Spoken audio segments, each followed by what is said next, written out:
Log recording, 6:38 in the evening, West Coast time. It's the 16th of February, 2023. Now, Vonnie is on everyone's mind today because of the information we got from Mother Russia. Yeah. So, besides Trump's news happening these days, oh, who am I? The Weaver Agency of Roseman, California. That suits you. Hearing the contentious arguments happening left and right, it's just, you know, I'm hearing it from other people saying that Putin did this. Well, yeah, it's assumed that Putin did it. We have arguments by the independents. I'm sorry, I'm just checking some news feeds at this point. We have differences of opinion, and some people require direct evidence to be convinced. Others are alluding to the fact that Navalny had the opportunity of staying outside Russia, but he went back in knowing that there would be the political fallout. Locking himself up in the jails is one thing. But then he goes outside for a walk and comes back in, collapses, and dies. And they say, oh, well, we don't know how he did. He died. He just came back in and collapsed. That's like dealing with some of the uh, people we have in prison that sometimes will hear the actions, and we'll get it out here in the Southland. We'll hear it from the local jails and saying, "Oh, I'm sorry, you slipped on a bar of soap," and then some people actually go into a full meltdown on that one. There'll be protests happening, 20, 30, or maybe just a few, or maybe more than that, trying to understand what happened in the criminal system when somebody actually died in jail. What happened really? And no wonder people go ape regarding shifts of uh, law enforcement leaders. Were they responsible? Well, if they are held to the highest office in their job description, yeah, they are held. They are held liable. We have courts for that, rules and regulations and laws over that. Would a political leader be held in that kind of esteem? A sovereign leader? If somebody actually slips and falls or gets dropped on his head or something happens in a prison cell, is a sovereign leader responsible for that? We all assume that Putin in Mother Russia is responsible for all the political leaders and all the political adversaries disappearing left and right. There have been rumors, leaks coming out that he's responsible. Even our own sovereign leader in the United States has this contention of feeling that he is responsible. He's in charge of his country. He knows a political leader was a political adversary was coming in, and there had been another political adversary over the last election that disappeared or got murdered.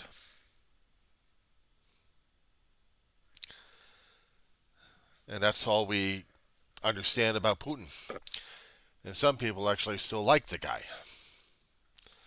One reporter had to be stupid enough to go over to Putin and listen to his bullshit, and then have it telegraphed and broadcasted, and then laughed at. Tucker made a remark: political leaders kill people. Or actually, leaders kill people. In the United States, we have rules and regulations, we have laws, we have executive orders. We have all these legal barriers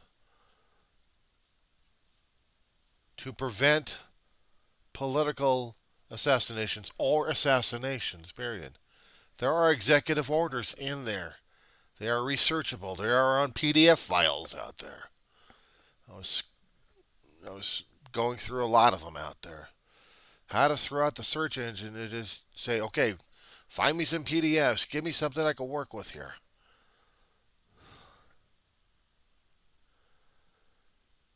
For political assassinations, if we were going to be doing it, it's it's unheard of. But the problem is, if there's a joint resolution coming from Congress, that's a different story altogether. Give me 1 second. Here, the political pundits on the independents are either championing around this one or not. I'm like, you got to be kidding me, guys. Now, as much as I would probably think on the high and mighty lofted idea and ideologies of saying we don't assassinate people, the problem is actually leaders do kill people. Leaders do kill people. We have demonstrated it. Other countries have also demonstrated it. It's unfortunately a fact of life we've got. Despite the fact that countries may have signed treaties to avoid political assassinations of each other's leaders during the time of war, or even during peacetime, and there had to be clarification on that. I know that in the United States, we have it in the Constitution itself for Congress to declare war. Now, when the Constitution was created, we weren't thinking about political assassinations. No, we were talking about declaring war on other countries and other sovereignties. If they were going to do something to our country, we had the damn right of saying, okay, we're authorizing our military to go against your ass. How's that grab you? We had to have a joint resolution and War Powers Act passed when Vietnam kicked in. When we actually hit, there were stories flashing back on this one, whether or not it was actually the Gulf of Tonkin existed or not. Was it a CIA plot? Was it not a CIA plot? There was both sides of the camp on this one, but people actually lost their lives, and therefore Congress declared war on Vietnam.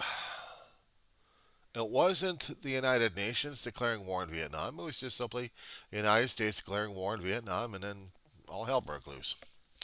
When it came down years earlier regarding United Nations, United Nations resolution being passed of supporting South Korea going against North Korea and China, that was that was signed in right there. We had a Korean War. We didn't have the League of Nations. We were all falling apart right after World War One. It was after World War II that we actually had to create United Nations and NATO during those days. So now we got that going on. But we made it a point not to do the political assassinations. We had passed executive orders to prevent this kind of crap. Unfortunately, and this is during the time when I would remembering it, that we were trying to find the scapegoat, or actually we were trying to find the ire of our anger. And we found out that Al Qaeda, led by Osama bin Laden, had did this. And Congress passed a joint resolution. We were going to war. We were going to war against Al Qaeda. We didn't declare an official war on Iraq or Afghanistan, but we were going in both places. Iraq under the assumption that there was weapon of mass destruction, and therefore we had to stop Saddam Hussein on that one. There's still a contention on that one. Afghanistan, we're going after the Taliban. And we found Al Qaeda mixed into the damn thing. They were dead.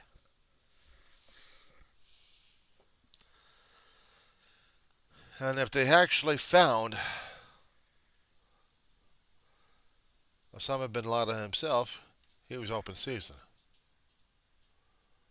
So yeah, leaders do kill people. Going into our own country, does President Biden or current office holder have the legal right to kill people?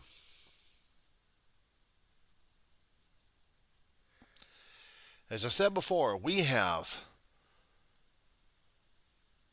laws, rules, regulations, executive orders. We have legal barriers, Supreme Court decisions, if any,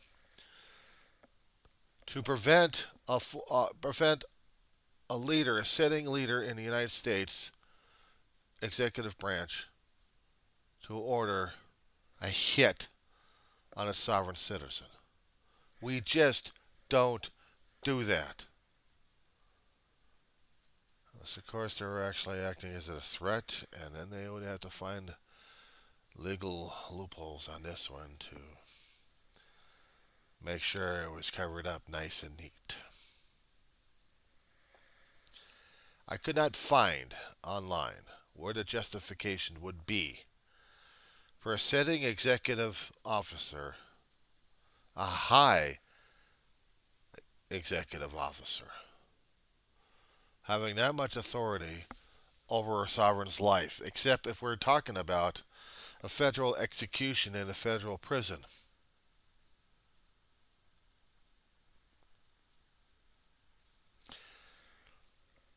It's one thing states having their own individual governors to declare if someone on death row, if the state does support that, is going to be granted clemency, or at least commute the sentence, or grant freedom. State courts. Federal has no jurisdiction over state courts, except for we're bringing something up to the Supreme Court of the United States telling us that this has legal precedence. Okay, if I'm going to be going on a stretch on this one. Okay, let's just say we actually had, okay, this is stretching, okay, this is going to stretch. If we actually had a sitting president who just got voted out of office, in the process of getting the votes tallied, had ordered, I'm not saying specifically which departing officer. I'm saying, for an example, if we actually had one and then said to the people, I want you to go to Congress and I want you to stop it at any cost because I want to keep my job.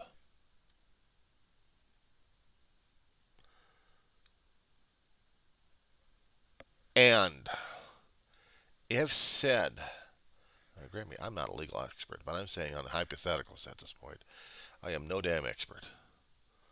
But what I understand, what little I do, if the people actually said, okay, we will go over to this building and we will stop a process, and then if anybody gets in our way, well,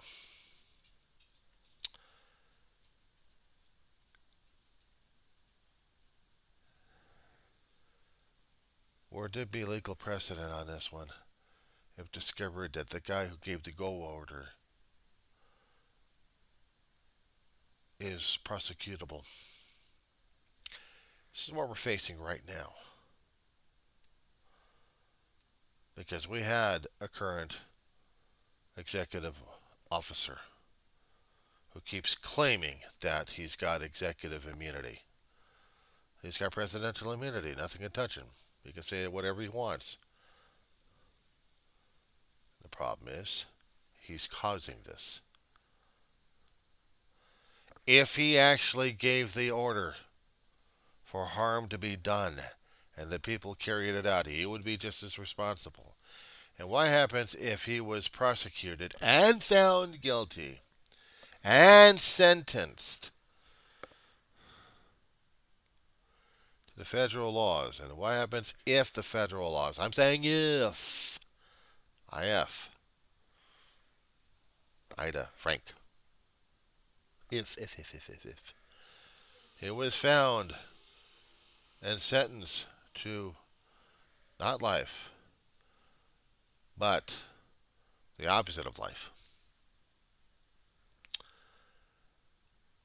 And the current office holder, whoever that may have been at the time, would have 4 years to decide whether or not if this person was going to be granted clemency or commuting a sentence to life.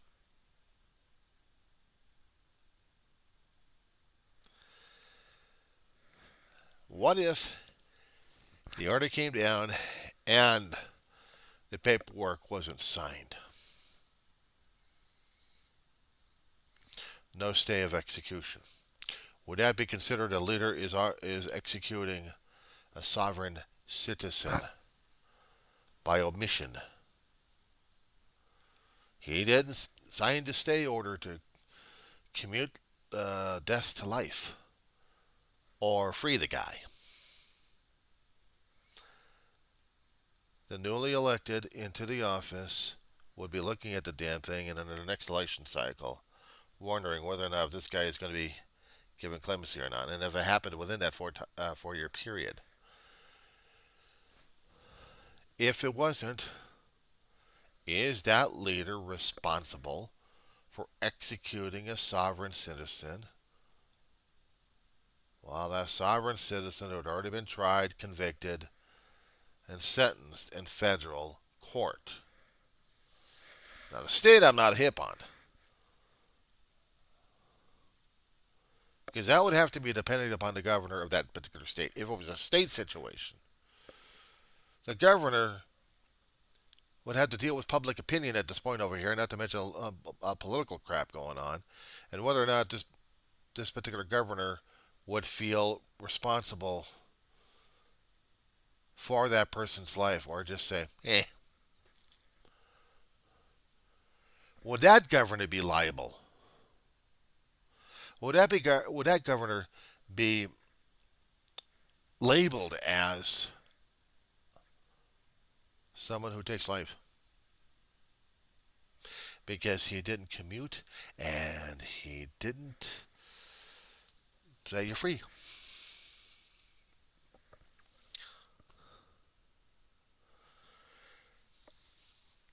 We don't know at this point over here, and they're still talking up a storm, left and right, whether or not if Vladimir Putin has actually committed atrocities in his country that would include Navalny's death. Unless they got credible sources, unless they can tell it by credible sources, close to the Kremlin, close to the source of it, of saying, yes, this happened. Unless we hear that, unless we get that confirmation, I don't know. But if we do, I'll still blame Putin for this shit. Regardless. It was on his watch. He wants power that much. He's willing to kill and assassinate people just to keep his throne.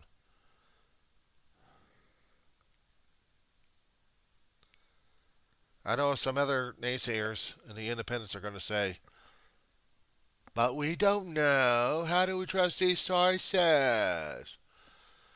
Then my challenge to these schmucks is go over and find out yourselves, you lazy bums. Yeah, I'm putting that on record.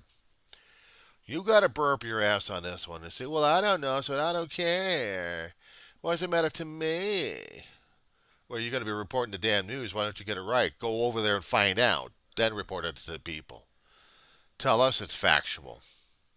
Until then, you're just passing gas.